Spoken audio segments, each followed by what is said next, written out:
নারীদের প্রতি অশালীন আচরণ ও উত্ত্যক্ত করার অভিযোগে খালিদ মাহমুদ হৃদয় খান নামে এক টিকটকারকে আটক করেছে সাভার পুলিশ। সোমবার সাভারের আমিন বাজার থেকে তাকে আটক করা হয়।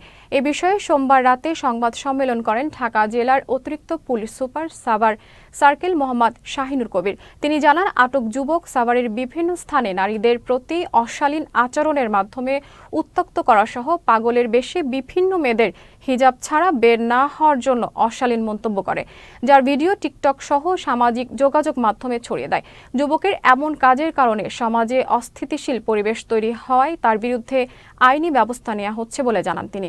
আজকে আমরা একজন টিকটকারকে ধরি যে নারীদেরকে উত্ত্যক্ত করে এবং বিভিন্ন সময় উত্ত্যক্ত করে নারীদের প্রতি যে সহিংসতা বৃদ্ধি করে, তারপরে মেয়েদের প্রতি ধর্ষণের যে একটা আকর্ষণের জন্য ছেলেদের প্রতি যে তার বাড়ি থাকবে যে এরকম করে মেয়েরা যদি এই রকম পোশাক পরে, হিজাব যদি না পরে, বোরকা যদি না পরে, তাহলে সে মেয়ে ধর্ষিত হবে।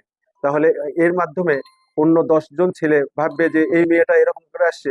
তো এর মাধ্যমে সে একটা মেসেজ পেয়ে যায় যে ধর্ষণের ক্ষেত্রে এই মেয়েটাই দায়ী। তো এইটার জন্য এবং আমরা হৃদয় খান নামক একজনকে গ্রেপ্তার করেছি আমিন বাজারের হিজলা মধ্যপাড়া থেকে।